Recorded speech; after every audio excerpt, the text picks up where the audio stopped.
Siempre sí tengo santo. Desde la página de Buenos Aires Ciudad es un santo argentino de nombre Héctor Valdivieso Sáenz.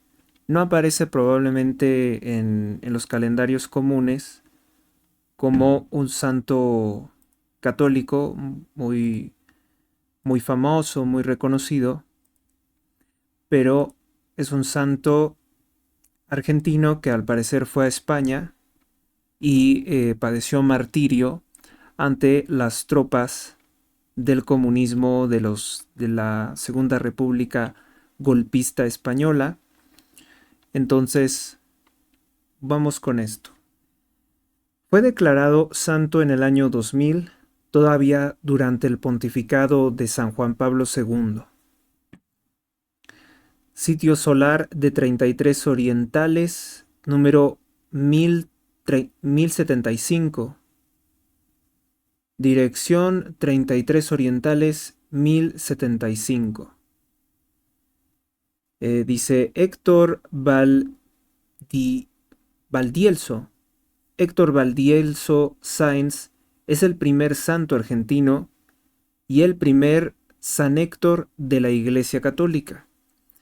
Nació el 31, no dice el mes, dice 31, acá sí lo debe decir. 31 de octubre, precisamente 31 de octubre de 1910, y se reunió con Dios un 9 de octubre de 1934 en Turón, España. El resumen dice lo siguiente: fue bautizado en la antigua iglesia de San Nicolás de Bari, en la ciudad de Buenos Aires, Argentina. A los 3 años se radicó con su familia en Briviesca, España. El 31 de octubre de 1922 ingresó en la vida religiosa con los hermanos de las escuelas cristianas, que ahora es Universidad La Salle, en la localidad de Bujedo, España. En 1925 ingresó al noviciado, recibió el hábito de religioso y el nombre de Hermano Benito de Jesús. En el 29 fue enviado a Astorga, en León, dedicándose a animar a grupos juveniles, dar clases, colaborando con el periódico La Luz de Astorga. También escribió para el semanario madrileño Los Hijos del Pueblo. En 1933 llegó a la escuela de Nuestra Señora de Covadonga, de un pequeño pueblo llamado Turón, donde encontró la muerte. Sumado a las contradicciones religiosas que se produjeron durante la Guerra Civil Española, fue fusilado el 9 de octubre de 1934 junto con otros 7 hermanos de La Salle, que luego fueron conocidos como los mártires de Asturias. El 29 de abril de 1990, el Papa Juan Pablo II, ahora San Juan Pablo II, beatificó a los mártires, convirtiéndose el hermano Héctor en el primer beato argentino. La canonización se produjo el 21 de noviembre de 1999 en la Basílica de San Pedro, Roma. Para que esta fuera posible, fue necesario comprobar un milagro atribuido por su intercesión. Se dice que este ocurrió el mismo día de su beatificación en Managua, se me olvidó, Nicaragua creo, donde una joven que lo invocó se curó de un cáncer de útero terminal. Fue mediador San Héctor Valdielso Sáenz en el problema de cáncer que tuvo una mujer de Managua.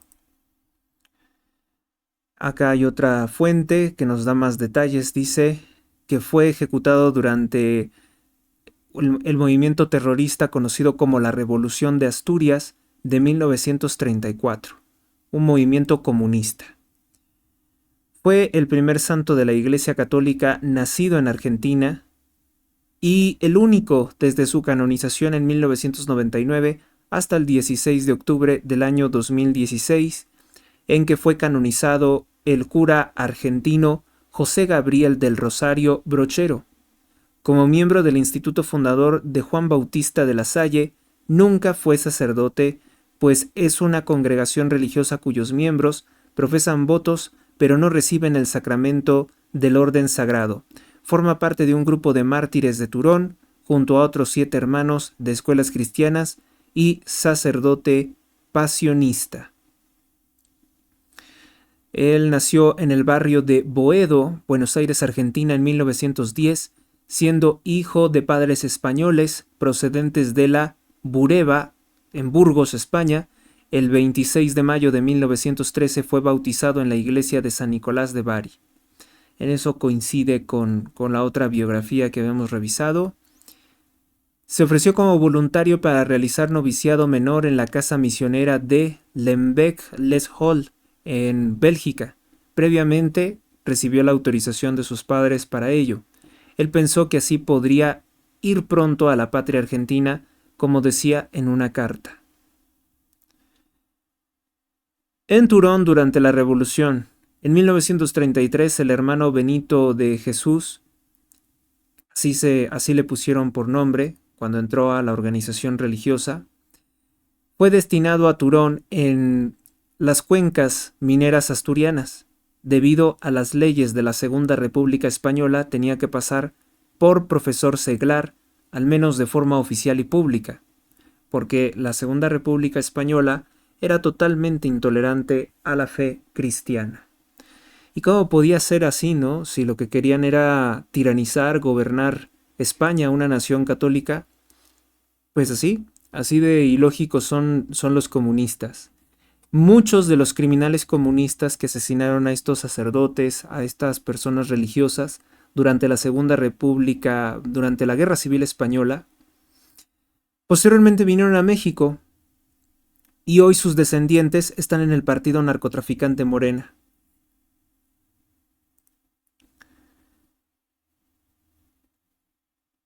El 4 de octubre de 1934 dimite en pleno el gobierno de Ricardo Samper y el presidente de la República, Niceto Alcalá Zamora, confía la formación de un nuevo gobierno a Alejandro Lerroux, jefe del Partido Radical.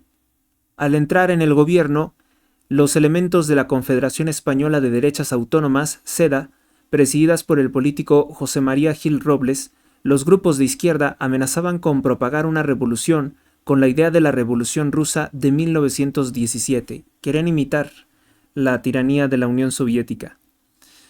En Asturias, esa misma noche comienza la lucha en Gijón, Pola de Lena y sobre todo en Oviedo. Los mineros y obreros se lanzaron a la revolución guiados por los comités locales revolucionarios formados por militantes socialistas y comunistas. Los sacerdotes y religiosos fueron considerados como enemigos del pueblo y se dio la orden de detenerlos a todos. En la retaguardia, que suponía los valles mineros y el Turón entre ellos también, se utilizaron los talleres de mina para preparar material bélico. El colegio de los hermanos estaba en la punta de mira, era uno de los objetivos, aunque muchos habitantes del pueblo, incluso los mismos revolucionarios, intentaron salvar a los religiosos en reconocimiento a su labor educativa que realizaban desde el año de 1917. Pero, como el comunismo es un movimiento de carácter satánico, aunque públicamente se presenten como ateos, quizá el ateísmo podríamos también considerarlo como un movimiento de carácter satánico, pues no escucharon al pueblo. Yo creo que muchos de los ciudadanos de aquel lugar que quizá asustados, quizá obligados, apoyaban los crímenes del comunismo en cierta forma, callando, se habrán decepcionado mucho o se habrán dado cuenta de lo que en realidad se trataba la mal llamada Revolución de Asturias. Fallecimiento. Justo después de realizar los ejercicios espirituales anuales, el hermano Benito de Jesús, es decir, Héctor Valdivielso Sáenz, fue detenido junto a su comunidad y al capellán el 5 de octubre de 1934 mientras rezaba en la capilla. Todos fueron encarcelados y sometidos a un supuesto juicio revolucionario en la Casa del Pueblo. No hubo ningún juicio, ¿sí? Eso es mentiras que se inventan los comunistas supuestamente para condenar. O sea, la gente se le acusa de algo y se le ejecuta. Así eran los comités o los juicios estos comunistas, como los que quiere hacer Claudia Sheinbaum, desapareciendo el poder judicial y nombrando los jueces por el partido narcotraficante Morena. A pesar de que varios habitantes del valle intercedieron por los religiosos, San Héctor y su comunidad murieron fusilados cerca del cementerio, cerca del camposanto de Turón, junto a otros prisioneros políticos del régimen. Héctor Valdivielso Sáenz es el primer santo argentino que entregó su vida el 9 de octubre, el mismo día que comenzaba en su país el Congreso Eucarístico Internacional del año 34, que marcó un renacimiento del catolicismo argentino, un hito a partir del cual inició la nueva vida de la Iglesia argentina. Aumentaron las diócesis, crecieron las vocaciones y se construyeron nuevas parroquias, y el laicado cobró conciencia de su importancia, de la importancia de su iglesia. Y bueno, esos son los detalles que se conocen sobre lo que ocurrió, sobre lo que hicieron los comunistas con una persona completamente inocente que no participaba en la política de ninguna forma, pero los comunistas, que es un movimiento satánico no político, no económico, sino de carácter sectario, pues decidieron ejecutar a los religiosos simplemente porque eran intolerantes a la fe, al cristianismo, se declaran enemigos de Cristo. Estos son los revolucionarios. Los que incendiaban los conventos, los que saqueaban las iglesias, los que asesinaron a las religiosas.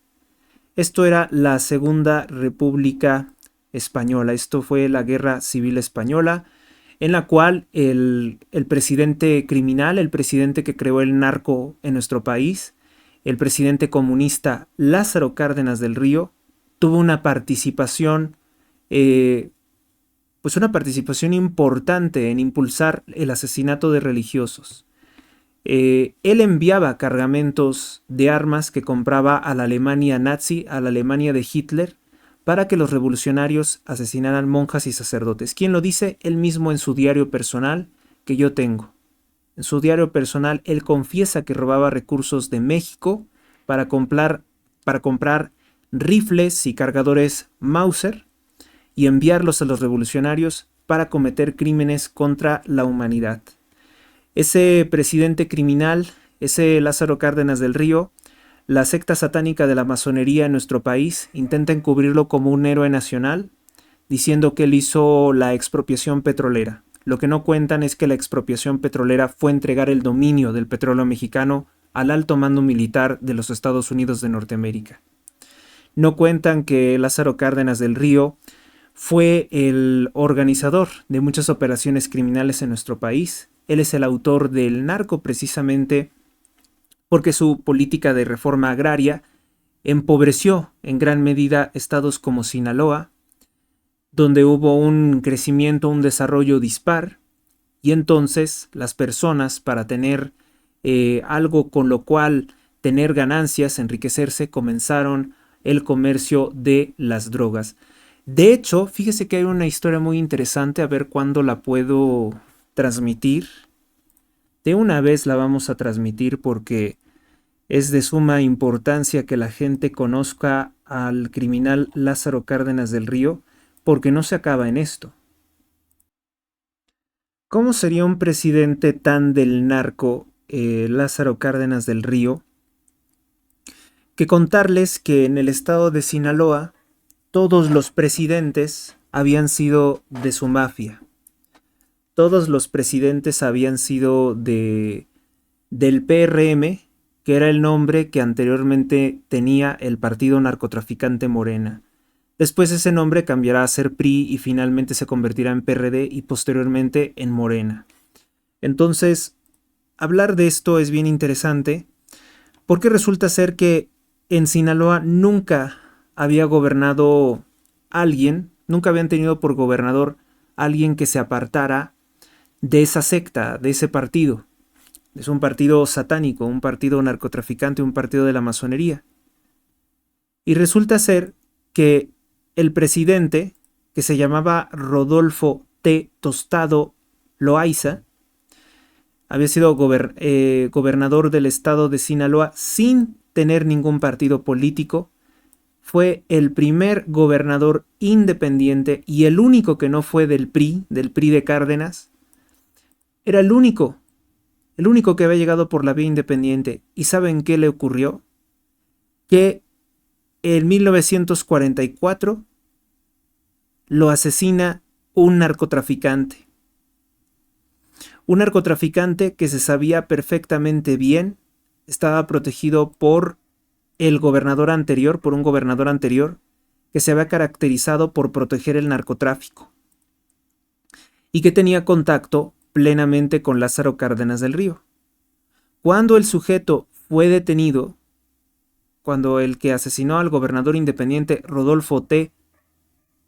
Loaiza en 1944 fue detenido, ocurre que es llevado ante el entonces secretario de la Defensa Nacional, Lázaro Cárdenas del Río, y reunido con él sostiene una conversación que nadie sabe de qué trató, pero duró 2 horas.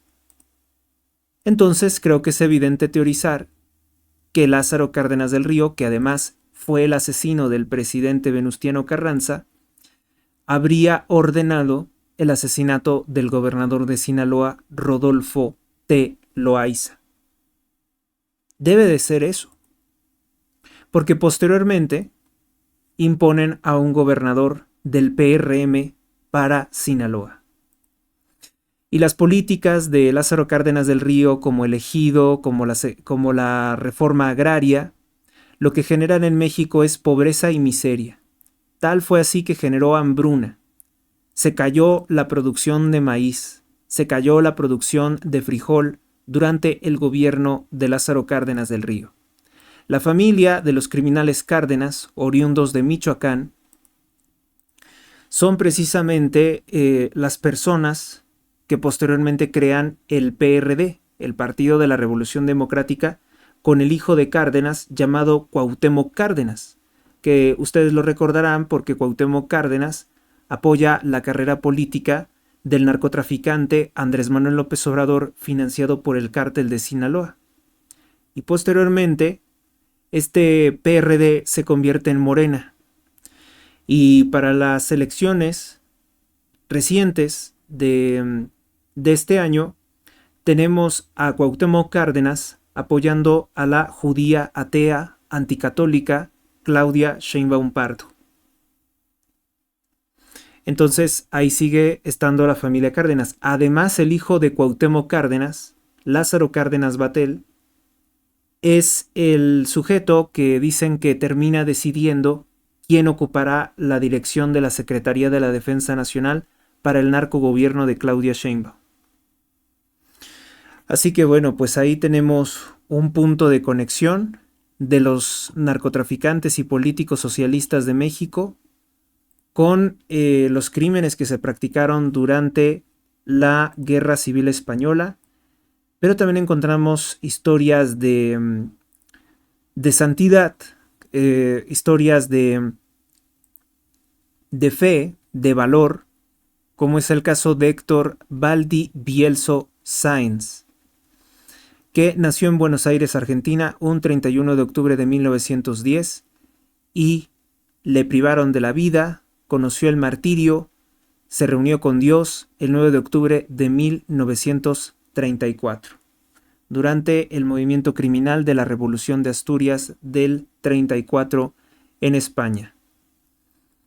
Digno de tomar en consideración y digno de ser objeto de nuestras oraciones en esta fecha de Todos Santos, la fiesta de Todos Santos, y también mañana la fiesta católica de los fieles difuntos. Pues ahora ya sabemos algo que nos era desconocido previamente.